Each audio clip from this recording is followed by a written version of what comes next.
I will go ahead and get us started since we are now a little bit after 11. So first of all, thank you so much for coming this morning for the State of the College, for the annual presentation. I really appreciate you taking the time to be here this morning.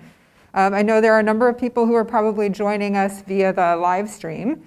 And so if you are one of those people, you are more than welcome to join the question and answers afterwards. You can submit questions, comments to the number that's shown up on the slide right now, and I will put that on the last slide as well if you don't have a chance to jot that down right now. So I would like to begin just by thanking Michael Warline and Ashley Glass for all of the help with logistics this morning, and Don Weber for making sure my computer would talk to the system. I appreciate that as well. And also thank you to David Evans for helping us out with the live stream. I definitely appreciate that too. So as I usually do, I'm going to start off by celebrating and highlighting a few of the accomplishments of our faculty, staff, and students from this past year. And I will begin by just, again, recognizing all of the winners that we celebrated last spring at our College Excellence Awards.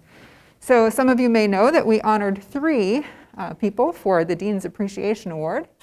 Oop, let's see, will it work? It will not work. Okay, let's try that again. Sorry. Way too many things today. Okay, I'm going to try a different button on here and see what happens. Hey, that one works. Okay. So I would first like to, again, thank Pete Sturwald from the Department of Chemistry. He was one of the 3 recipients of the Dean's Appreciation Award for the absolutely spectacular work that he did during the pandemic to help with organization and distribution of PPE. It was really way above and beyond, and I greatly appreciate the effort. So thank you again to Pete. Oh, come on, guy. All right. I would also like to thank Mike Famiano from the Department of Physics. He too sprang into action during the pandemic, organizing community members to help our international students in particular with groceries, with emergency rent relief, and really made a huge impact on students who are often very far from family and feeling very isolated in the midst of the global pandemic. So huge thanks to Mike and everyone who worked with him on that project. And again, I would also like to acknowledge Sally Haddon from the Department of History. She too did some really remarkable work organizing in the community with Feed the Fight, bringing people together to bring meals to people who were on the front line, who were risking their lives, again, at the height of the pandemic. So thank you so much to Sally and to everyone who worked with her on that project. I would also like to, again, celebrate and acknowledge our Excellence Award winners, beginning with Tom Kostreva from Global and International Studies, who was the recipient of our Part-Time Instructor Excellence in Teaching Award. Congratulations again to Tom. Susan Standish from the Department of Sociology was the recipient of the Undergraduate Advising Award for her excellence in undergraduate support and student success. Thank you again to Susan. And then our Faculty Advising Award went to Mike Ryan, who also has been an absolute champion for undergraduates. And I hugely appreciate all of the work that he has done. And I'm so glad that he was named as the Undergraduate Advising Excellence Award recipient. Dr. Leah O'Melian-Hodges from the School of Communication was our recipient for Faculty Achievement Award for her excellence in research and creative activity. And congratulations again to Leah.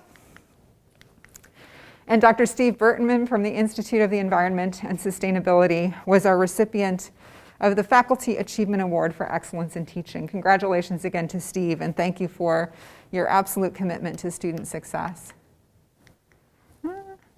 To Amy Noggle, congratulations from Department of Psychology. She was the recipient of the Faculty Achievement Award for Excellence in Professional and Community Service. I'm sure many of you know that Amy is deeply engaged in service work all across the institution in the college and for the university. And again, I'd like to thank her for that committed work. Dr. Angie Moe from the Department of Sociology was selected as the recipient for the Women's Caucus Gender Scholar Award in acknowledgement of her excellent work in the area of scholarship related to gender and women's studies. And we had 2 students who received our annual prize for diversity and inclusion based on work that they submitted in their classes. They are Nina Morris from the Department of Geological and Environmental Sciences and David Burkham from the School of Communications. And congratulations again to both Nina and to David. Each year, many of our faculty, students, and staff are recognized not just here at Western, but nationally and internationally for the outstanding work that they have done. And I'd like to highlight just a few of those very significant accomplishments here today. So I'm going to begin with the congratulations to Kevin Corder, professor of political science, and his co-author, Christina Wohlbrecht. They received the 2021 Victoria Shook Award from the American Political Science Association. That is given in acknowledgement of the best book annually in the area of women in politics. And they were selected to receive this award for their book, A Century of Votes for Women, American Elections Since Suffrage. And I should point out that they've actually won this award in the past. They are the only two-time recipients of this national award, so really a pretty remarkable recognition of their work. I will also put in a little plug. Professor Corder and Christina Wohlbrecht will be giving a presentation this week as part of the Center for Humanities Courage series. So if you'd like to hear more about this, I strongly encourage you to go to the Center for Humanities presentation later this week. I would also like to acknowledge Dr. Michael Famiano, professor and chair of the physics department. He was named a 2021 Fulbright Scholar Alumni Ambassador. There are only about a dozen of these each year who are named across the entire country, so this is really a tremendous acknowledgement and a tremendous honor for him to have been selected to serve in the role of ambassador, and we appreciate his commitment to global engagement and his work with Fulbright. Another of our very globally engaged scholars is Dr. James Butterfield from the Department of Political Science. He was named this year for the Association of Public and Land-Grant Universities as the 2021 Michael P. Malone International Leadership Award recipient. Again, a really prestigious award and a great acknowledgement of decades of work that Jim has done to really encourage global engagement among all of our community, staff, students, and faculty alike. And so congratulations to Jim for receiving this honor, very well-deserved honor. I also would like to celebrate Dr. Chin-Ju Gu from the Department of Sociology. She was a finalist for the 2020 Rosabeth Moss Cantor International Award for Excellence in Work-Family Research for her article, Bargaining with Confucian Patriarchy, Money, Culture, and Gender Division of Labor in Taiwanese Immigrant Families. Again, another very prestigious honor, and congratulations to Chin-Ju Gu for receiving this award. I also wanted to acknowledge Herman Zarate Sandez, Associate Professor of Spanish. He actually received two very prestigious acknowledgments for his work this year. In 2020, the American Association of University Supervisors, Coordinators, and Directors of Language Programs gave him their Innovation in Language Program Direction, Racial Social Justice, and Inclusivity Award in acknowledgement of the excellent work he's done here in our Spanish department. He was also named a 2021-2022 Fulbright Scholar, and he is currently on sabbatical pursuing that Fulbright Scholar project. So congratulations to Herman. And then I would also like to acknowledge Dr. Elisa Perkins. She was the recipient of a 2021 Whiting Public Engagement Grant, which was actually also highlighted at our recent Board of Trustees meeting. This is for work that she's done on a storytelling project with African American Muslim populations in Detroit, the Dream of Detroit project. So congratulations to Elisa for her excellent scholarship. There we go. I also wanted to celebrate Monique Haley, who is an assistant professor of dance with a joint appointment in the Institute of Intercultural and Anthropological Studies, who was recently recognized by Black Mixtape for her work Culture Loop. We're very proud of Monique, and we congratulate her on this success as well. I also wanted to congratulate Dr. Autumn Edwards. The 2020 Women in Robotics named her as one of 30 women in robotics you need to know about. Pretty cool prize, and congratulations to Autumn for that recognition of her work. I also wanted to acknowledge Drs. Jana Schulman and Bob Burkhofer, who are the director and the deputy director, respectively, for our Medieval Institute. they received a very competitive National Endowment for the Humanities Award, supporting their project Law and Culture in Medieval England. And Dr. Gregory Veck from the Department of Geography, Environment, and Tourism, and author of China's Geography, book shown over here, learned recently that this book is ranked now number 9 on the best-selling regional geography ebooks of all time. Really a great accomplishment, and we celebrate that he has made that list. Dr. Jim Zhu, professor of mathematics, was named a 2020 Communities and Schools Champ for his exceptional work. He's been a volunteer for quite some time working in middle schools, helping to tutor students and help them to become proficient in math. And so thank you to Jim for his commitment to students in K-12 as well as students here at Western Michigan University. And Dr. Denise Keel, an associate professor of environment and sustainability and political science, was an inaugural recipient of the Michigan Climate Action Network Award for her advocacy and her tireless work on behalf of environmental sustainability. And congratulations to Denise for receiving this prize in acknowledgement of her great work. We had a number of graduate students who also won some really great honors this year. I wanted to highlight just a few of those. So Mohammed Hashim, who's a doctoral candidate in geological and environmental sciences, received a very competitive Schlanger Ocean Drilling Fellowship Award, and then, very recently, won the Best Student Talk at the Midwest Geobiology Conference. Thomas Wainandi, a doctoral student in economics, was a finalist in the 3-minute thesis competition at the Midwest Association of Graduate Schools Conference. And Tabitha Mpamira, a doctoral candidate in psychology, was acknowledged with the 2021 Female Founders Alliance Advocate Award for her exceptional work on behalf of survivors of domestic and gender-based violence. And so congratulations to all 3 of these students. There we go. I also wanted to congratulate Ronnie Miller, doctoral student in sociology. He won 2 prestigious awards, both a Fulbright Research Award and the American Center for Mongolian Studies Field Research Fellowship. And then Alberto Cintron Colon, a doctoral candidate in biological sciences, he too won 2 awards, the 2020 Yale Cincia Academy Fellow Award, as well as being named a 2021 Puerto Ricans in STEM Mentoring Fellow. So congratulations also to Alberto. We also had a number of undergraduates who won prestigious honors this year, beginning with Quinn Heiser from the Department of Geography, Environment, and Tourism. He was named a 2021 United States Geospatial Intelligence Foundation Scholar.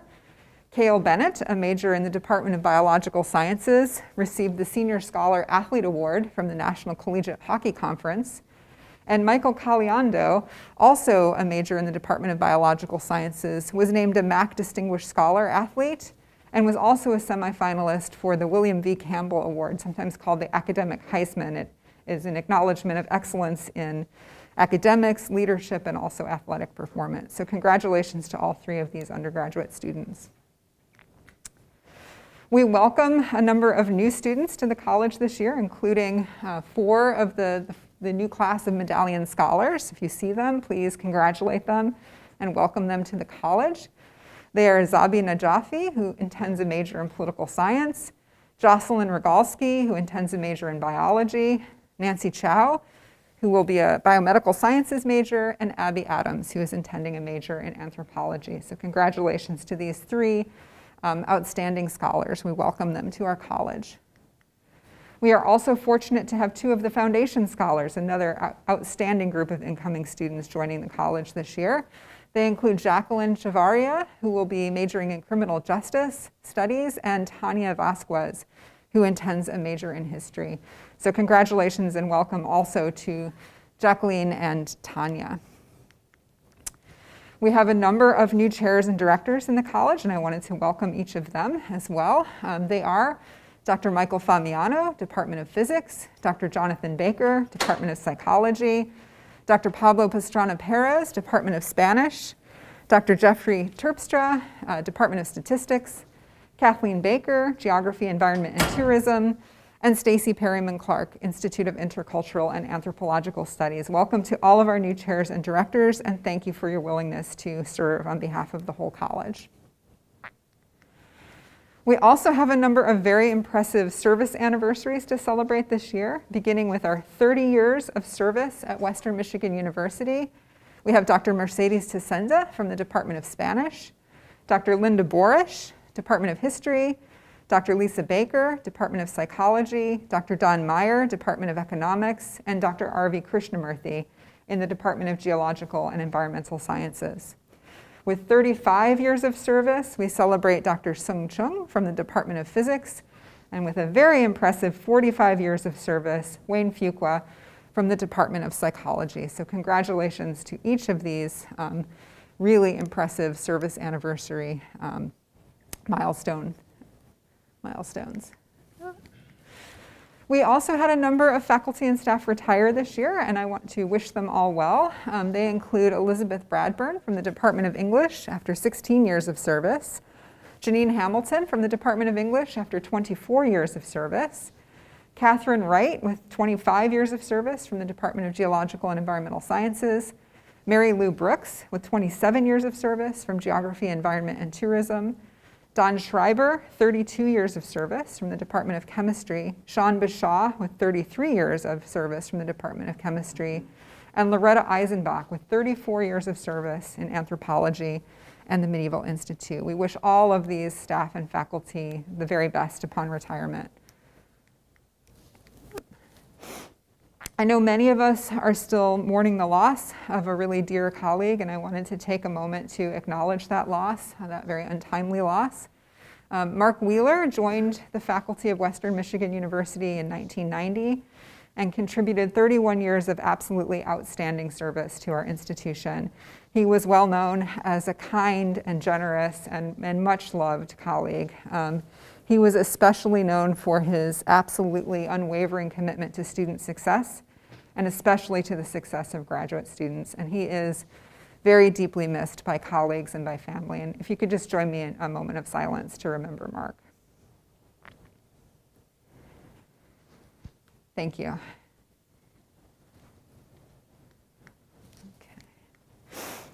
Okay, I'm going to shift gears just a little bit now, and as I've done most years, I'm going to talk a little bit about where I see the state of the College of Arts and Sciences with respect to our recent achievements and where I see opportunities and also challenges that may lie ahead. It's been a very difficult year and a half. I don't have to tell anyone listening today that that is the case. We have weathered a lot of losses, budget losses, losses of staff and faculty. And I know that we are still working to think about what our future is going to look like and how we recover from some of those losses. I will tell you that every day I come to work and I am so impressed by the work that all of you do. The flexibility, the commitment, the absolutely unwavering desire to make sure that our community is supported, that our students are doing well, that we continue to achieve our missions of commitment to scholarship, to discovery, and to learning. And so I thank you all for the incredible work that you've done under really trying circumstances for the last year and a half. It matters for our community, it matters for each other, and I really do appreciate it. And thank you for that. So let me begin by talking a little bit about some of the challenges that I think lie ahead for us.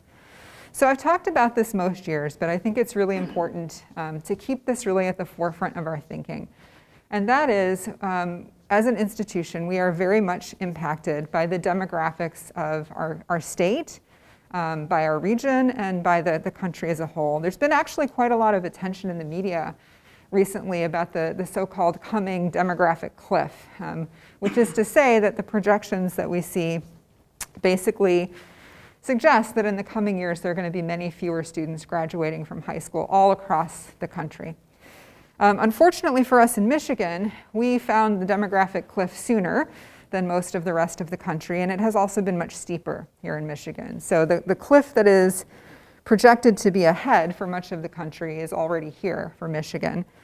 And unfortunately, it is also not something that's going to go away, probably, anytime soon.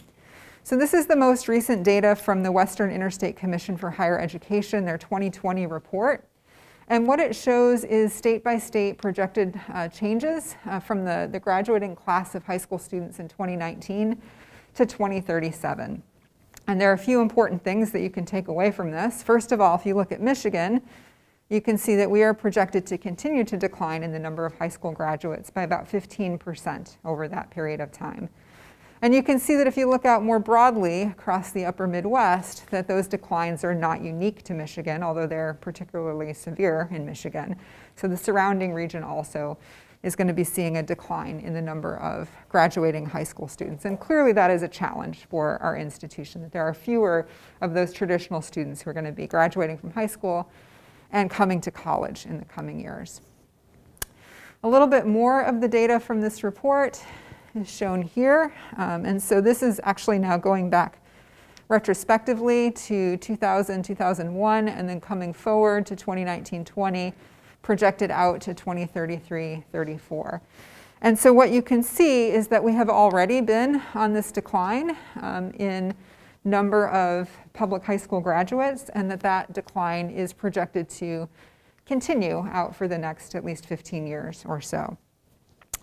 You can also see that there have been some shifts in the demographics of the students who are graduating from high school. So the most precipitous declines in the high school students graduating in Michigan have been among students who identify as white, although we also see projected decreases in some of the other populations, including students who identify as Black or African American. And although we've seen some increases in the Hispanic student population, that is anticipated to level out in the coming years. So there has been a significant shift in the race and ethnicity of students who've been graduating from high schools in Michigan, and that is projected to continue into the coming years. And overall, again, what we see is a strong decline in the number of high school graduates looking back and also looking forward. So that is a very significant challenge for us in terms of enrollment at our institution. The budget is also, of course, a significant challenge for us, and it's a challenge for two reasons. One is because we are predominantly reliant on those students for tuition, because tuition is now paying for the bulk of our funding. And that is really because if you look at the total general fund, this is the budget for the total general fund here in the taller bars, going back about 20 years to present, and then you look at how much of that general fund is made up of state appropriation funding, you can see that there has been a decline in the proportion of our funding that comes from the state appropriation. So in terms of the proportion of our budget coming from state appropriation, it was about a third or more if we go back 20 years. Currently, that is now about 25% or so in terms of the proportion of our general fund that comes from state appropriation.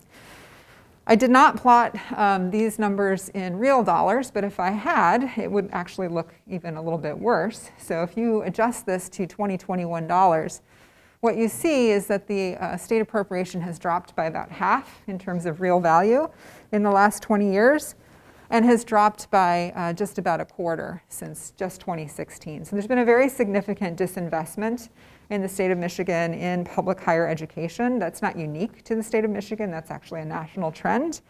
But it's clearly a trend that really impacts us and changes the way our budgets function, the amount of funding that we have available for teaching and for scholarship at Western. It also, of course, has a big impact on tuition, and I've talked about this in the past as well, but again, I think this is very important information to understand in the context of the challenges that we face. So plotted here, I show, going back again about 20 years, the cost of tuition for an undergraduate in-state student, and then coming forward to present time. And I've plotted that in this one, both in the sticker price and also in inflation-adjusted dollars. So you can see the real change for students and for families in terms of affording a college education. And so what you see is that the real increase in tuition cost has been just about 25% increase in just 10 years. This is a really significant burden for students. It makes it very difficult for a lot of our students to be able to afford to come to a four-year institution to complete their degree in a timely fashion. Many of them are now trying to balance more and more working hours to pay that tuition bill. Many of them are going to community college and then transferring credits in because they can't afford, even if they would like to complete a 4-year or a 6-year degree program. at a four-year institution. They just can't afford it anymore. So this is a really significant challenge for our students, and then therefore for our institution as well. Okay, taken together, these changes in enrollment, the increase in the cost of tuition, has had a not unexpected effect on enrollment at Western and enrollment in the College of Arts and Sciences. And so what I have shown here is going back to 2012 and then through this current fall to fall enrollment numbers. So these gold bars represent undergraduate student headcount enrollment in the College of Arts and Sciences. And then the smaller brown bars on top are our graduate student enrollment numbers. And you can see that there has been a very significant decrease in enrollment in the college over this period of time. So the 10-year change in enrollment in the College of Arts and Sciences is a decrease of 37%, a little over 37%, a very, very significant decline in the enrollment in the college. If we go out 5 years, it's about 23%. We look at just 1 year, it's 5.8% that we've dropped from last fall. Now clearly, the last two falls have been strongly impacted by the pandemic, and so there have been declines across the country, across Michigan and here at Western, greatly exacerbated by the pandemic, and that is in part what you're seeing here and here. But as you can see, it's part of a longer trend, so it is not something new. It is probably something that has been a bit more extreme because of the pandemic in the last 2 years, 2 falls. Likewise, if we look at student credit hours, College of Arts and Sciences is still the largest producer of student credit hours at Western. But you can see again, there's been a very significant decline in student credit hours, again, going from fiscal year 12, so 2011, 2012, out through the last fiscal year, which went through 2021. And again, the bars on the bottom here are undergraduate student credit hours, on the top, graduate student credit hours. And you see a trend that looks very much like our enrollment trends for majors in the college. So 10-year decrease of about 36% with respect to student credit hours. 5 years, a little over 20%. And then 1 year, and this is from fiscal year 20 to 21, an 11% decline. Of course, that was, again, very strongly impacted by the pandemic, so it was a much sharper decline than we had seen in prior years. We're in the middle of fiscal year 22, so it's not shown here, but just looking at fall 20 to 21, we dropped again this fall in student credit hours by over 13%. So very significant change to headcount enrollments as well as student credit hours in the college.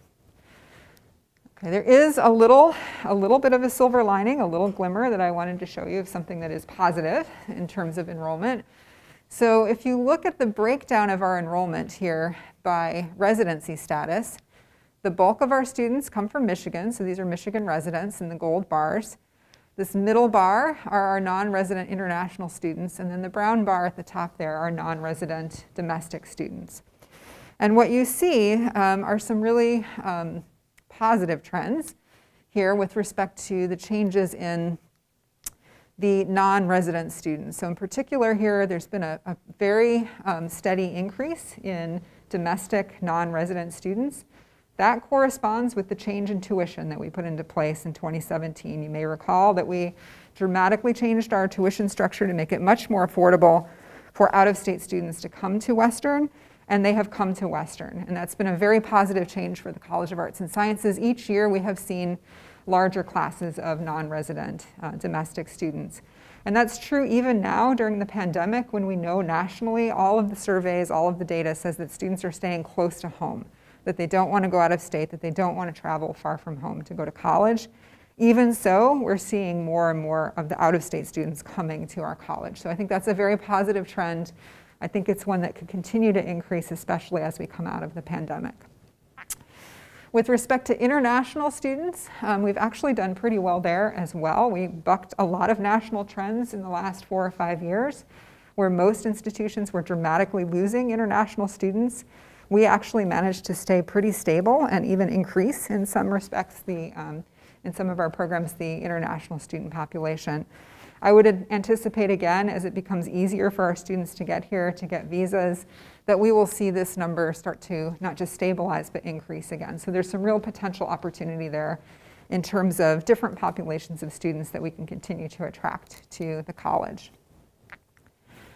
There's also some really positive information if you go and look to see what's happening with our students. And anecdotally, I'm sure all of you know this, but it's really nice to see it in a report. If you have not looked at the reports that Career Services has put together the last few years, I really encourage you to go to their website and download this information. They do a really incredible job of putting together some comprehensive survey data to look and see how our students are doing when they graduate. And the really good news for us here in the College of Arts and Sciences is that these last 3 years, our students have done tremendously well. So the vast majority of graduates, and again, this is data that comes out usually within a year or less of them graduating, are either employed full-time or continuing their education. We know that many of our undergraduate students go on to enroll in graduate programs. And it is a much smaller number who are employed part-time or who are not actively engaged, either choosing not to work or perhaps looking for work. So our students are doing really well in terms of going on for continuing education or being employed full-time. More so, there's some really nice information in this report asking students about their experience at Western. And some of the standouts for our college, 98% of students surveyed reported that at least one instructor made them excited about learning. 89 to 91% felt that their instructors cared about them as a person. And 84% were satisfied with their job. You can drill down in this report and look at data for your undergraduate and graduate students by department, even by program in a lot of cases, and see how they responded to those survey data. You can see where they're going to school, where they are employed. It's really informative, really very positive, I think. And so I'd encourage you to take a look at that. But I think our students are doing exceptionally well upon graduation. Another piece of good news, I think, is if we look at our retention and our 6-year graduation rates. So some years ago, we put together a strategic plan for the college, and we articulated a goal of achieving 80% for our first to second year retention rate. So this is the number of first time in any college, basically your new traditional beginner student, comes to college in the fall and is still at Western the following fall, continuing their education. We had articulated this goal of 80% when we were at about a 75 or 76% retention rate and have made a lot of really excellent progress towards that goal. In fact, I think we were really on track to achieve that goal. And then this is fall 2020, so that's the pandemic year. We lost a lot of students who didn't come back to Western in fall 2020. The really good news is this fall, that retention rate has picked up dramatically. And so we're almost back onto the same level of retention we were just before the pandemic. And I think that bodes really well for the future. I think we can absolutely achieve 80% and probably achieve it very quickly. Likewise, if we look at our 6-year graduation rates, we had articulated a goal of achieving 55%. For our graduation rates, we were then at about 50%. This is a slower metric to change because it takes longer, right, to have the changes we might make affect the students who are perhaps already gone from the institution. But you can see that we have in fact made some really dramatic progress here as well, going from that 50% steadily increasing to a graduation rate of 56.2% last year. That's tremendous, and that is higher than the goal that we had articulated. It did drop again a little bit this year. Again, I think it was very much impacted by the pandemic, and my hope is that that's going to pick up again as we go into next year. But that is a really positive and wonderful achievement and really speaks a lot to our commitment to student success in the college. So I know that a number of you are aware that the academic leadership has been working with the provost to read a book, which I show here, called Equity Talk to Equity Walk, and really thinking about metrics like these and how do we think about those data, how do we disaggregate those data, and how do we think about data not just for the college as a whole or the university as a whole, but thinking about distinct populations of students and asking the question, are all of our students achieving these kind of success rates of 78% retention or 56% graduation at the same rates? Or do we see differences when we start to disaggregate the data? And I know a number of you have started having these discussions in your departments. I really appreciate that you've been doing that. Luchara Wallace and Stacy Perryman-Clark from our college have been really helping academic leaders to think about how to apply some of the notions in this book to thinking about student success for all students. So I wanted to show you some of this data disaggregated, and that is what is shown here. So this is going back now 5 years, from 2016 to 2020. This is, again, first to second year retention rates for our traditional incoming students. And the bar here on the far right, this brown bar, represents the average for all of arts and sciences. So you can see over 5 years that has averaged to 76.3%. And then I've also plotted 3 bars here representing the populations of students who come in where we have at least 50 students in each incoming cohort that identify as either white, Hispanic, or Black African American. And what you can see is that there are some pretty big disparities between these different populations. So if you look at the overall retention rates, and then you compare that to students who identify as white, identify as Hispanic, or identify as Black African American, you see that not all of our students are achieving success at the same rate. So I think this is really important data for us to be looking at, to be thinking about, and to be considering how do we implement strategies that will ensure that all of our students are achieving success at the same rate. So again, you can see that African American Black students compared to white students, there's about a 7% difference between their first to second year retention rates. Likewise, if we disaggregate our 6-year graduation rates, we again see some really significant equity gaps. So again, this is going back 5 years, from 2010 to 2014. If you average all 5 years for all of arts and sciences, our graduation rate is just shy of 53% over those 5 years. But again, you see some big differences, some big gaps when you look at different populations of students. So again, plotted here is all arts and sciences students, students who identify as white, as Hispanic, or as Black African American. And typically what we see is a big gap between the Black and African American student population and the white student population. And again, it's a much larger gap than we see for the first to second year retention rate. So that gap that was about 6-7 percentage points widens till now we're seeing more like a 17% gap in those achievement, those graduation rates. And so that is a very significant discrepancy. It's a big gap, and it's something we really need to spend time thinking about and implement strategies to address this, again, to make sure all of our students are equally successful. So we have done a lot of things. We've talked a lot about retention and graduation rates in the college for the past few years, and as I showed you, we have increased dramatically overall in the retention and graduation rates for our students. It's not accidental that that's happened. We've done lots of very deliberate things. Those include, for example, midterm grade reporting, which has been tremendous in the College of Arts and Sciences. So I thank all of our instructors who've done such an excellent job of midterm grade reporting. We've more than doubled the number of sections that have reported grades in the last 4 years. That's really important because we know that feedback, frequent feedback about academic performance is extremely important for students, especially beginner students. And also because when you do midterm grade reporting, those grades are accessible to our academic advisors and our student success team. And they use that data. They do what's called intrusive advising, meaning that they monitor those midterm grades, and when they see that a student is achieving a C or less, they get in touch with that student. They check in with that student. They offer that student help. Do you need a tutor? Do you need some peer support? Is there something else going on in your life that's impeding your ability to be academically successful? That's really important to intervene like that early and to help our students to stay on track. And that's been extremely effective, I think, in keeping a lot of our students here and academically successful. I know a number of you have also been involved in the Gateways to Completion initiative that was done in partnership with the John Gardner Institute. That has focused on large introductory STEM courses, so-called gateway courses, courses which are often prerequisites required for students to move on in their degree completion, and which have high fail rates, or high Dewey rates as they're called. So lots of students who are not successful in getting a C or better. They get a D, an E, they withdraw, or they take an incomplete. Instructors in those courses have done all kinds of amazing work to think about pedagogy, to think about how they structure their classes, to do flipped classrooms, to work with peer support students, and have made a tremendous amount of progress in increasing the success of students completing those classes.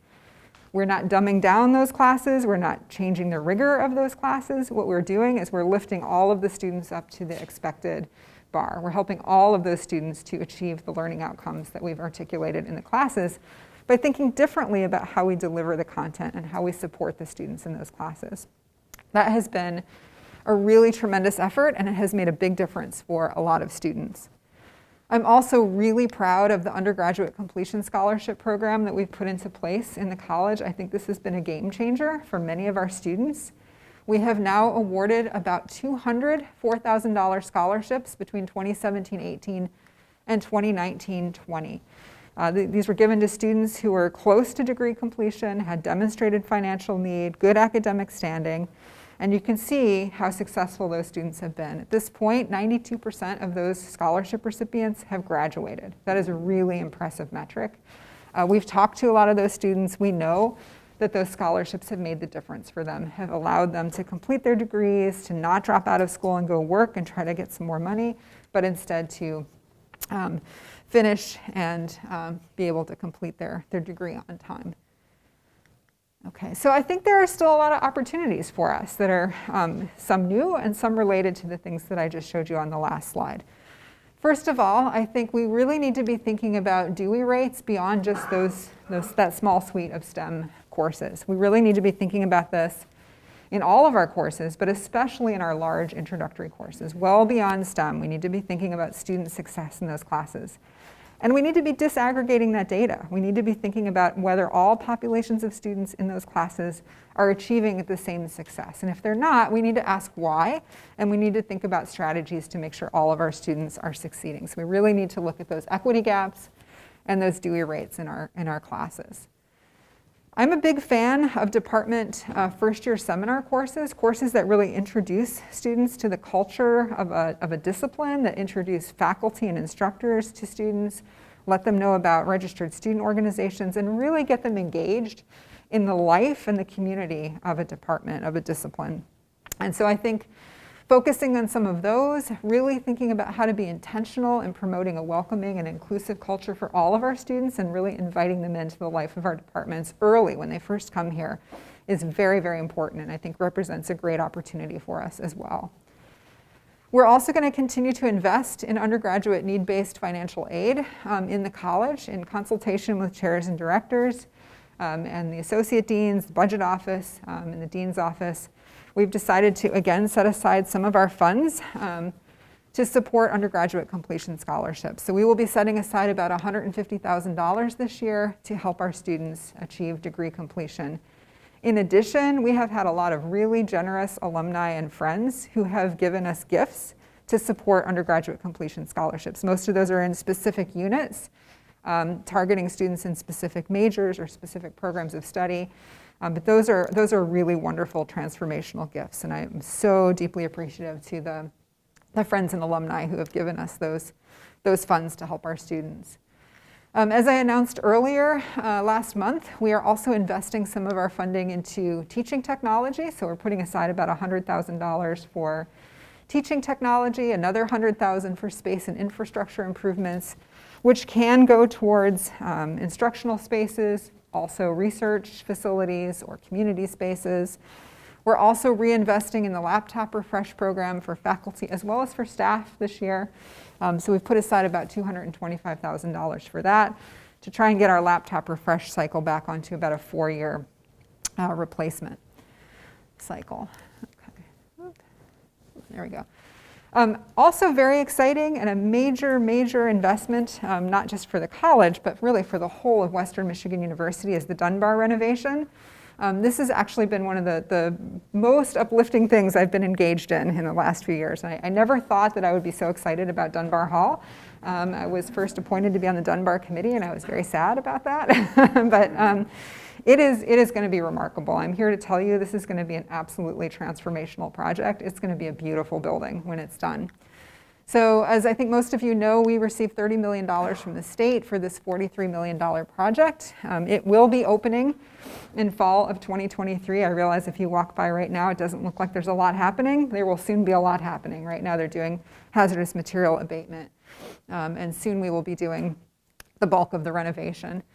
The building will feature one large assembly room, 4 large classrooms, 7 medium, 13 small, 3 seminar rooms that can also be used as conference rooms, 9 offices or study rooms. Those can be used by students. They can be used by part-time instructors or graduate assistants to do office hours with students right there in Dunbar Hall. Those will be shared spaces. The whole building will feature beautiful, welcoming, informal seating so that students have a nice place to wait between classes, to get together to study. It's going to be really lovely, really inviting furniture. There will be a wellness room. There will also be a lactation room. There will be gender-neutral restrooms on every floor. Right in the center of Dunbar, where most of the traffic will go, we will have a remote advising suite that will allow students to just walk by, get help, get an appointment, ask a question, and get some advising right on the spot. There will be a media suite associated with the School of Communication. It's going to be just outstanding. It will have a control room and a broadcasting room, a podcasting room, a journalism room. It's going to be just gorgeous.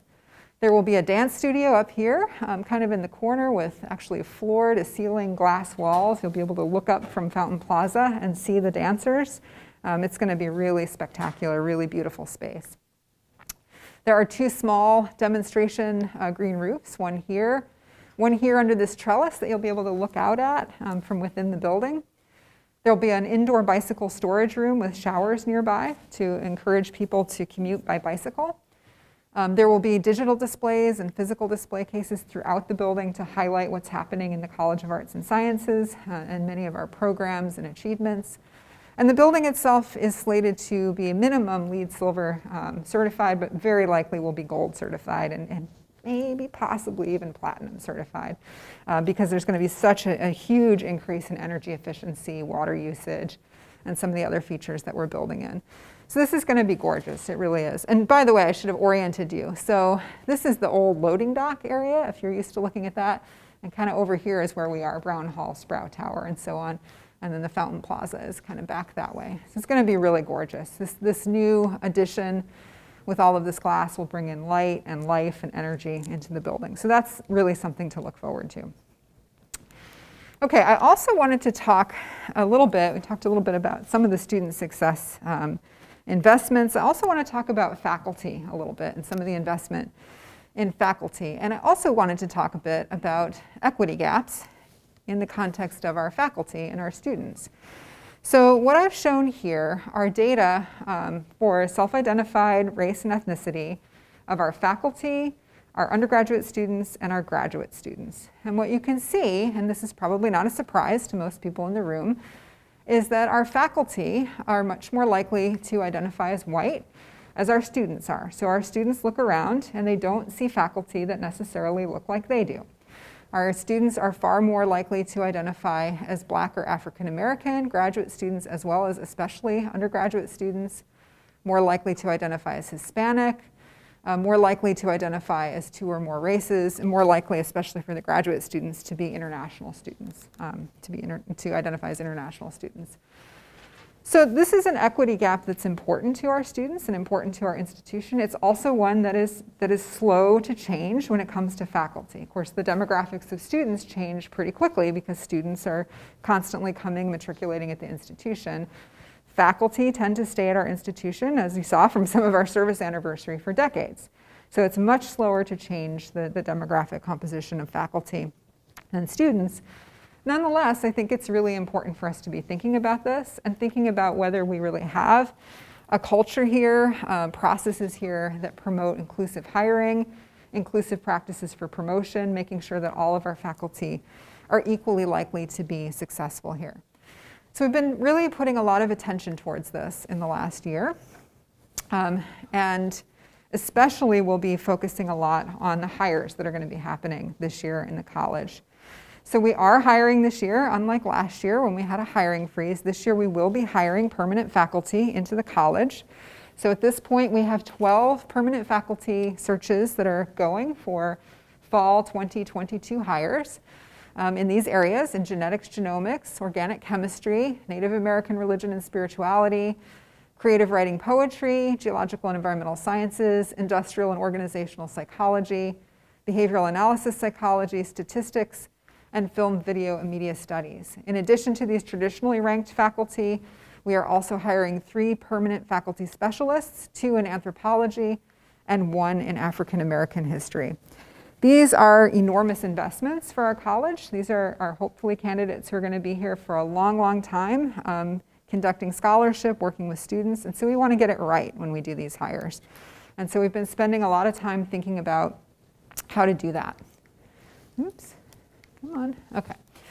And one of the things that we've been doing is thinking about some of the recommendations that have come out of at least one institutional level project that's been happening for the last couple of years.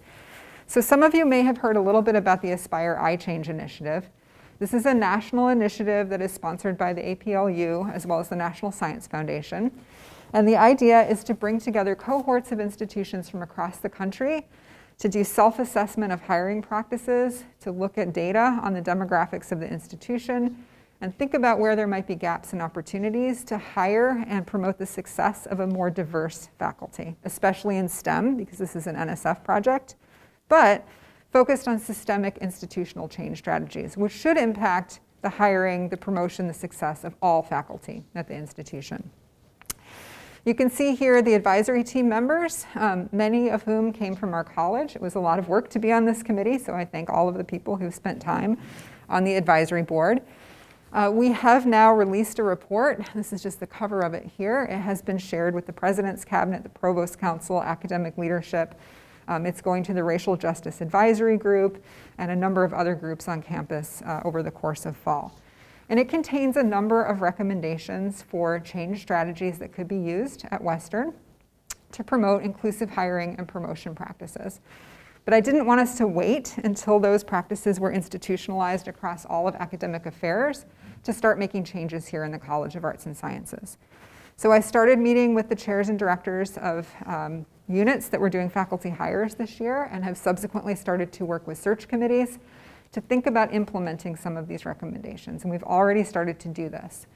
So we've done things like, I have required every unit to give me a strategy, a plan for how you're going to conduct your search to make sure that it is truly inclusive, to really think about some of the best practices in higher education and how you're going to use those here at Western.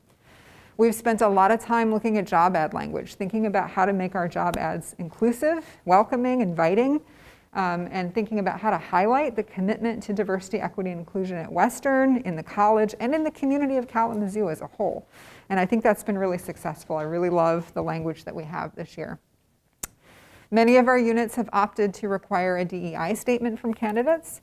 We've spent a lot of time thinking about how to evaluate applications using standardized rubrics, which have been shown to greatly reduce bias, unconscious, implicit bias, and make for much fairer, much better recommendations for finalist pools and eventually hiring.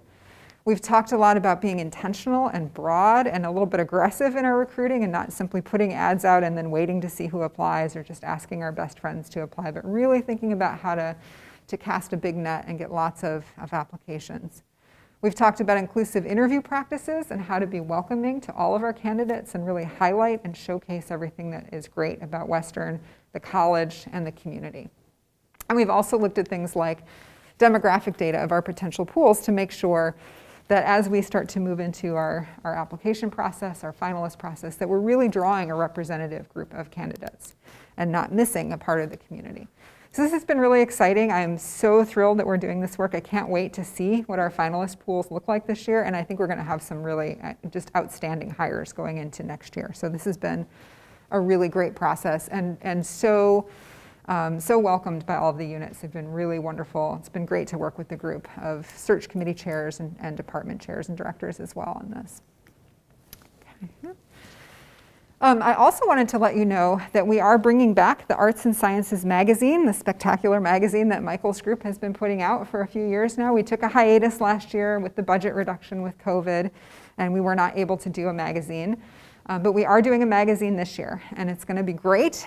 We are anticipating that it will be released in the next month or so look for that in your mailbox. That will be mailed out to 40,000 plus alumni and friends of the college. And it's going to have some fantastic stories in it. One of the things I am most excited about is highlighting the incredible scholarship of our faculty, and especially the public impact of the scholarship of our faculty. We know that the work our faculty does matters. It matters deeply in our communities here, locally, and globally. And so these are just some of the stories that are being highlighted. The work of Elisa Perkins in Detroit, the work that Sue Ellen Christian from Communication has been doing on media consumption, Wendy Bean's work on quantum biology, Ricky Stahl in chemistry, who's doing work, really exciting work on nicotine addiction and how to break nicotine addiction. Stacey Perriman-Clark, some of the incredible scholarship she's been doing focused on equity and justice. Anthony DeFulio in psychology, who's working on opioid addiction. Chinju Gu, looking at marginalized immigrant communities right here in Michigan and elsewhere. And then the work that Ashlyn Kirsten has been doing in sociology with students in collaboration with Michigan State Police to crack cold cases. Some really incredible, really important work that's going to be featured in this magazine. We're also featuring several of our alumni, including Chris Womack, who you see here on the cover. He was the University Distinguished Alumni Award winner this past year. He's amazing. He's the CEO of Georgia Power Company, where he uses that incredible position of authority to promote social and racial justice as well as climate justice. He's just been phenomenal in the work that he's done, and I think he's very representative of our alumni and the incredible work that they do in their communities. So it's really great to be able to highlight him in this issue of the magazine. So look forward to that. I think it's going to be great. We're also investing in graduate education and scholarship because this is so important for the work that we do in the college. So we have elected, again, in consultation with chairs and directors, to take some of our funding and put it aside for graduate research assistantships this summer. There'll be about $300,000 set aside. There will be a call for applications in the spring. As we've done in the past, we will prioritize students who are nearing degree completion or students who are working with a tenure track faculty who is still a junior faculty member. We're also going to be working with the Graduate College to invest in the Thurgood Marshall Graduate Student Scholarship Program. So we're going to be putting in additional funds so that additional students in arts and sciences can receive those Thurgood Marshall graduate scholarships. We put aside some funding for need-based and emergency graduate student aid. A lot of that is being cost-shared with departments, with the Hennecke Institute, to really help as many students as we possibly can. And then, as I mentioned, space and infrastructure improvements. We're also putting together a scholarly activities fund. This is not intended to fund whole projects, but small expenses, publishing, something breaks, equipment repair, things like that. So there's a little pot of money to help out for single kind of one-time expenses. And then we are going to be investing really significantly in those new hires with startup packages to make sure that they're really successful and that they start off with all of the tools they need to be fantastic faculty here. Finally, I didn't want to spend a lot of time talking about Western-wide initiatives, but I wanted to at least mention them before I wrap up. So there are lots of other things going on at Western that, of course, impact the college tremendously, and we can talk about these in the Q&A if you would like as well.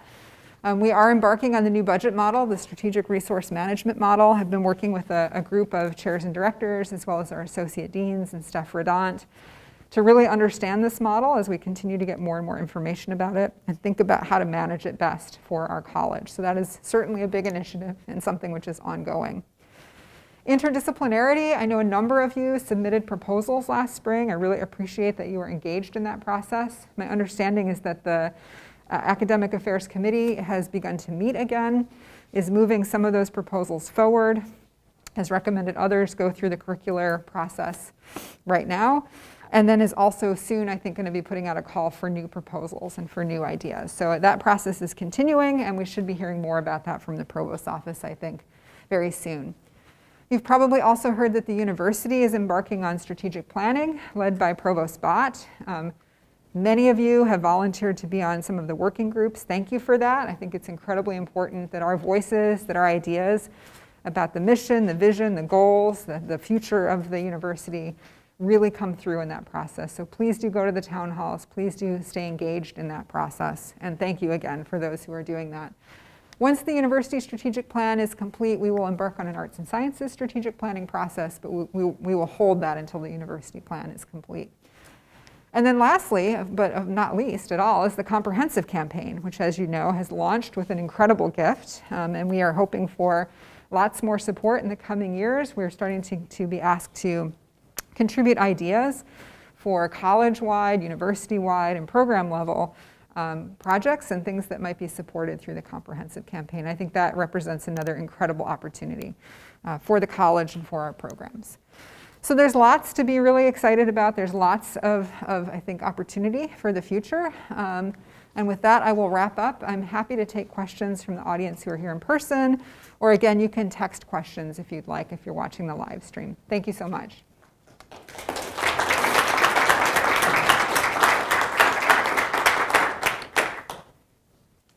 So would anybody in the actual live audience like to ask a question? Not so much, huh? Okay, that's fine. Okay, how about the live stream audience? See if there's anybody with a burning question out there. No? Very quiet. Okay. Oh, wait, I think Dave Rudge has a question. Go ahead. I enjoyed your presentation. Every institution of higher education has the same concerns about increasing equity. And as a consequence, I imagine that other institutions that we compete with for faculty candidates, they're going to be doing the same sorts of things. So the concern is that as much as we're doing all these things to try to encourage the best minority applicants to indeed come here to Western, we may not be able to offer something that's competitive. And I say that in part because, as you know, right now, in terms of faculty compensation, et cetera, we're not necessarily the most. So I'm a little worried about what we can do against that headwind. As much as we do everything we can at the local level, how do we compete when other larger institutions can offer more? Sure. I mean, I think there's always going to be an element of, institution can offer more, let's say, or a private institution can offer more. But there are plenty of excellent candidates out there that I think we absolutely can compete to attract and to retain here at Western. I mean, I think there's more than just the dollar amount in your paycheck. Kalamazoo is an incredible community. I don't think we've done a very good job of selling Kalamazoo, the community, especially in the preliminary parts of our advertising. I think once people come and visit, we start to sell it. But early on, not so much. There's a widespread perception that Midwestern smaller cities are not diverse. That's not true of Kalamazoo, that they're not welcoming to diverse peoples and candidates. That's not true, I think, in Kalamazoo. And so we really need to highlight our commitment as an institution, but also the excellence of this community. The cost of living here is spectacularly low compared to practically anywhere you'd like to go on the coasts. So I think there's a lot that we can do in terms of quality of life that does resonate with candidates and can actually help us to outcompete some of those, bigger places. Not always. Sometimes we won't. But I think there's a lot we can do. I also think there's a lot of literature. There are a lot of best practices in terms of hiring, which we just haven't implemented at Western for whatever reason. And so the iChange group, as we have looked at the literature, as we've thought about our practices, it's very clear that there's a lot that we can do to do better on the recruiting, the hiring, and the promotion on all of those things. And I think we want to do better. And so I think as we disseminate those best practices and people start to implement them, I think we're going to see changes. But you're right, sometimes we will have a hard time competing. Yeah. So it says, what is the future of research in the college and how is faculty time protected? So I think everyone can hear the question about research and protecting faculty time. So I think there are a number of aspects to that question that are really important. First of all, I think in spite of the squeeze on resources, we're doing a lot to try to invest where we can in scholarly activities. So things like the startup packages, the scholarship, the scholarly activity funds, the graduate assistantships, all of those are really aimed at forwarding our mission to be an outstanding place for scholarship. We continue to assign research time to all of our faculty, or nearly all of our faculty. There are a few faculty specialists who are here purely to teach, but we do assign significant time to do research. So there is still a protection of time to do research. I do recognize that especially this last year and a half, as people have been struggling to change the mode that they're delivering classes, to think about how to work in this very difficult environment we're in right now, that has absolutely impacted people's ability to be engaged in scholarship. We have people with family caregiving responsibilities that look very different than they did a year and a half ago. That has a huge impact on ability of at least some faculty to engage in scholarship. And I think we all have to be very aware of that, and we have to think about how do we protect the time of our faculty. I do think it's going to get better as we come out of the pandemic. I think we're going to have to continue to balance, the needs of people with caregiving responsibilities, thinking about how we invest our scarce funds into scholarship and scholarly activities. But I think we are doing that, and I think we will continue to do that. It's an enormous and important part of our mission. I've often said that Western lives in a special place, and I truly believe this. We are not a teaching institution, and we are not a research institution. We're right in the middle. We have teaching that we truly engage in, we truly believe in the student success piece, and we have outstanding national, international level scholarship. We blend those two, we bring those two things together, we bring our students into our scholarship. It's really important. It's who we are as an institution, and I think it's something that we all need to continue to protect as we go forward, because it makes us a special place. I really believe that. Yeah. How can we bolster and reimagine the humanities at WMU? So I think the humanities in general, as I think everyone in the humanities knows, have suffered mightily because there's been a narrative out in the bigger world that the humanities don't matter, that they're irrelevant, that you can't get a job if you're a humanist, all of which are demonstrably false. If you look at the data on our graduate student placements, some of what I just showed you, students who graduate with a humanities degree do extremely well. They get jobs, they get good jobs, they go on, they are promoted because they are agile thinkers. And we just have to keep on getting that narrative out to prospective students, to families, to our current students, because that is the true narrative, right? And so we are swimming upstream in that the national narrative, I think, is not reflective of the reality, but we have to just keep on pushing against that. I think we do that really well here. We have a very strong Center for Humanities, and they do excellent work promoting the scholarship of our faculty in the humanities, our students in the humanities, and we just have to keep investing in those things, and we have to keep promoting the excellent work that humanists do. We have to make sure that we protect that through Western Essential Studies, that we're really thinking about all of our students graduating with that incredible foundation in the humanities. It's essential to who we are. And so we have to continue to push back and protect that. No more? No more. Okay. Anybody else from the live audience? Yes, go ahead, Nick. This is going to be a rather imprecise question because I'm going on memory. Sorry if this is going to be a rather imprecise question, but I remember early in the presentation you had the witchy data. Yeah. I can't resist saying that. Yeah. And then you had some slides about enrollment declines. Yes. Even within the enrollment declines, you pointed out some silver linings to say some demographic groups are increasing in terms of their representation. And the question I had at the time was, how do those relate? Was the demographic cliff of the state of Michigan and the increases of enrollment in certain population groups?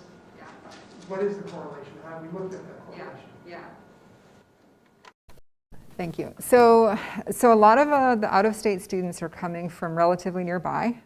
State of Illinois is, I think, our number one source of out-of-state students, especially the kind of greater Chicagoland area.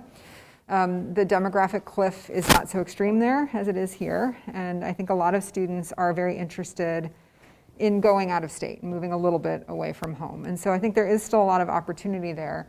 But it's true that if you look at the broader kind of Midwestern picture, it's not great. Most of the states are facing declines, maybe not quite as precipitous as here in Michigan, but it's not going to be the easiest recruiting in some of those states either, because they too are facing declines.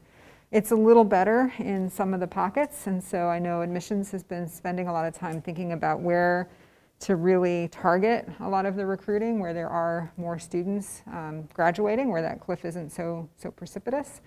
But it's true that that's going to be a continued challenge for us. And increasingly so as other states are trying to poach from us, right? So I didn't mention it, but actually the other thing that makes it very difficult for Western in the state of Michigan is we have this very large decline in the number of students who are graduating, and we have two incredible international institutions, public institutions. We have the University of Michigan and Michigan State just down the road from us, and those institutions are so stellar and have such incredible reputations that they are not seeing an enrollment decline. And in fact, Michigan State has dramatically increased the size of their first year classes, especially domestic classes, because they have suffered international enrollment declines. And so they've made up for that by admitting more domestic Michigan students, and that directly draws from Western. That is our number one competitor. There's kind of a narrative out there that it's Grand Valley that's our big competitor. It's Michigan State that we lose most of our students to. So that's a serious challenge for us, is to be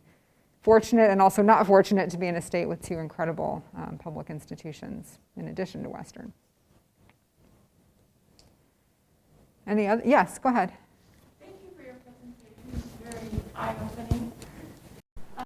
On one of the slides, one of the bullet points pointed to interdisciplinary. Yes. What role does that play in your view? That's a great question. For those of you who couldn't hear that question, it was, in my view, what role does interdisciplinarity play in our college? So I think that this is a college that, and maybe I'll offend the other colleges, but I think we're already the best at that at Western. I think we're really, really good at interdisciplinary work. We're used to it. It's who we are in many, many ways in the college. We have lots of collaborations across different disciplines. We have lots of jointly hired faculty across different units. We have programs that span different areas. So I think we already know how to do this. I also think it is something that we could continue to do more of. I think it's a huge opportunity for us in terms of our ability to build programs that look different from some of our competitors. I think one of the things that does set us aside from Michigan State is the fact that we're smaller. And smaller sometimes means you can be more agile and you can be a little bit more flexible in thinking about how do you build some of those interdisciplinary, cross-disciplinary relationships. At a place that's really big, there's not as much incentive to do that. You can have your discipline and your silo, and you can be pretty big and kind of live in isolation. It's not true here. And I think with our smaller numbers, we do have a huge opportunity to build more interdisciplinary kind of programs. And I think that's incredibly good for our students as well as our scholars. A lot of incredible research, as we know, happens at the margins of multiple disciplines. I think students benefit from the perspectives of different disciplines. So I would say we're good at it, and we can be intentional about doing more. And I think we can do that at the undergraduate level. I think we can do that at the graduate level. I think we can do that with respect to our research and scholarship. So I see it as a huge opportunity for our college and something I would definitely advocate for. Oh, another question from... So, are there any updates on structural changes? There were some proposals to merge units. Are any being pursued? So the question, just in case you couldn't hear, it was about structural changes, administrative changes. I would interpret that as unit level changes and mergers, things like that. There were a number of proposals submitted that spoke to those kinds of things. To my knowledge, there's only one that right now is pretty actively going forward, and that is in the Institute of Environment and Sustainability, the Department of Geography, Environment, and Tourism. I understand that those two units have voted to come together, and they're spending this year envisioning what exactly that's going to look like. That's actually a process that had started before interdisciplinarity. They were already having that conversation, and they're continuing to have that conversation. I think it's really exciting. I think there's a huge opportunity for us to build on the strengths that we have in many different disciplines related to the environment and geography. And I think when they come together, it's going to make for a really amazing interdisciplinary unit. I'm pretty sure they're going to go there. Of course, they're in the midst of working it out, and then they'll be submitting, they're planning to submit all of the curricular proposals and things to make that happen next year. So it's still a little ways out in the future, but I think they're very close. I'm not aware of any other restructures that are actively going forward right now. I think there are still some conversations happening. I think there's still some consideration of some of the proposals that went to the interdisciplinary initiative. I think there may be more that come later, but right now I think that's the only one that's very likely to go forward in the kind of short term and foreseeable future. Yeah, absolutely. The one example you gave, do you anticipate that they eventually will be in one building? Oh, that's a great question. So the question, will they be in one building? Well, actually, they're already in one building because they're all in Woodhull, mostly. There's some jointly appointed faculty who are disseminated around. That's an interesting sort of philosophical question. Do you need to be in the same physical space, right, to collaborate? And maybe we'd have a different answer pre-pandemic than we have now. I don't know. There is certainly some research I've seen that suggests that when you bring people together, they tend to, we're humans, we tend to interact more if we run into each other, getting a snack or something like that. And so that would certainly be great if we could do that. There is a kind of a pie in the sky proposal, it's actually on the capital outlay list, although far enough down it will be a long time before the state gets to it, to build a STEAM pavilion here at Western. That was an idea that I was promoting a couple years ago, to really think about how could we bring together faculty, students, and community around different kinds of topics. And you can imagine all kinds of things: public health, climate change, some of the different things that came up in the cluster hire initiative we did a few years ago. And that housing people together in a physical space, really can promote interesting interactions in the classroom, in engagement with community, and also in scholarship. And so I think there's a lot of merit to that. And I would love to see us thinking about how we do that. If you do, that'll have ramifications for whoever you move to accommodate. Of course. So that's part of why I asked the question. Of course, yeah. Yeah, and campus, everyone knows, is really in this space right now of a lot of transformation with the student center, with the Dunbar renovation, with other kinds of things that might be happening in the future. But I think being intentional about building spaces and what do we do in those building spaces, who occupies them, we really need to give thought to that because it matters. I think it really does. Yeah. Oh, one more. Okay. Are there any discussions about returning staff to full-time? Sharing positions between units is less than ideal, and it is difficult to cut more tasks without compromising our service to students. In addition, 28 hours a week is unsustainable to support families. We feel we're losing people because of it and struggling to replace people who are leaving. Okay. So hopefully you could hear that question. I will fill in a little bit of the blanks. So when we went through the very large, the unprecedented and really truly incredibly large budget reduction a year and a half ago, as I think most of you know, as I shared in the State of the College last year, we reduced our staff budget by 25%. That is an incredible, incredible loss of staff. We did that in a variety of ways. We had open positions, we had retirements or resignations where positions were not filled and positions were swept. We also had layoffs. Without a doubt, the most awful thing I've ever had to do in my career was laying off staff. We laid off, probably tried to forget these numbers, I think it was about 10 staff in the end that were fully laid off, and about 15 who were reduced from full-time to part-time. And as the person who asked that question points out, a part-time job is not sustainable for many of our staff. And so that was clearly not something that was good for people, and I didn't think it was good for the college. And so I have been on a bit of a mission to try to think about how we restructure staffing in the college to both get the work done and also to protect people in those positions. We've made a lot of progress on that. It's not always easy. Again, as the questioner asked or pointed out, some of the ways we've done that is by sharing positions. So we have a few units now where before the RIF and before the budget reduction, each unit had their own administrative assistant. Now there's one person who's doing the duties for both of those units. In those cases, it's smaller units. But again, it's two different units, right? So that there's a lot of work for that person. However, that has allowed us to take part-time, people who had been reduced to part-time back to full-time. And I think that's incredibly important. So we have gotten some people back to full-time by sharing duties between two 2 units. And then the other thing we've done is just to really work closely, and a lot of credit to, we had a working group of chairs and directors, Steph Redant, Stephanie Peterson, Steve Zebarth. I'm going to miss a whole bunch of people who are sitting out there who are part of this group. Did a ton of work to talk to our staff about the work that they're doing, where they saw opportunities to share duties, where they saw opportunities to drop things that are not as high priority, and really think about how to make the work of our staff sustainable for them.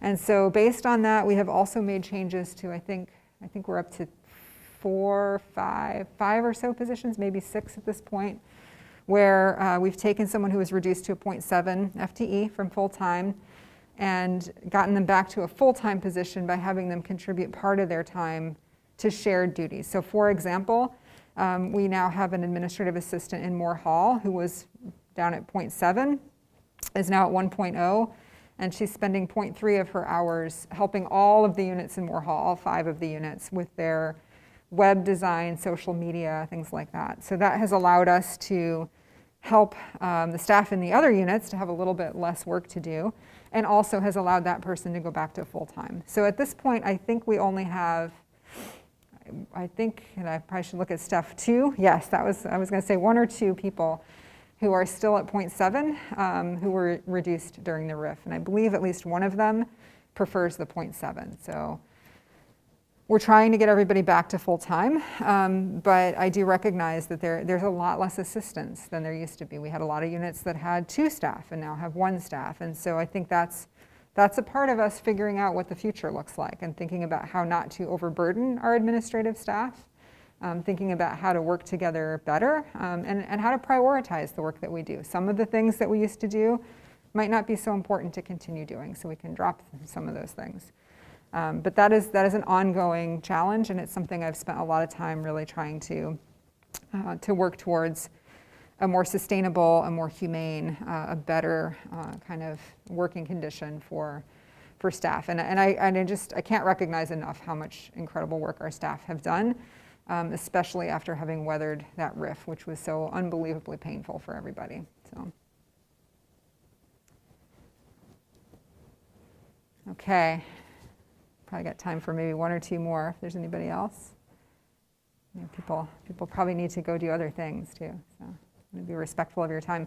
A couple of you, I did mention things you saw in the slides, and I just wanted to point out that the slides will be posted on the College of Arts and Sciences website. I think you can even look back still at the one from last year if you want to do any comparing. But all of the data, all of the information that was up there will be shared, so you can have a look at that if you want to take some time to peruse it or if you want to look at it later. Okay, thank you so much for coming today. I really appreciate it.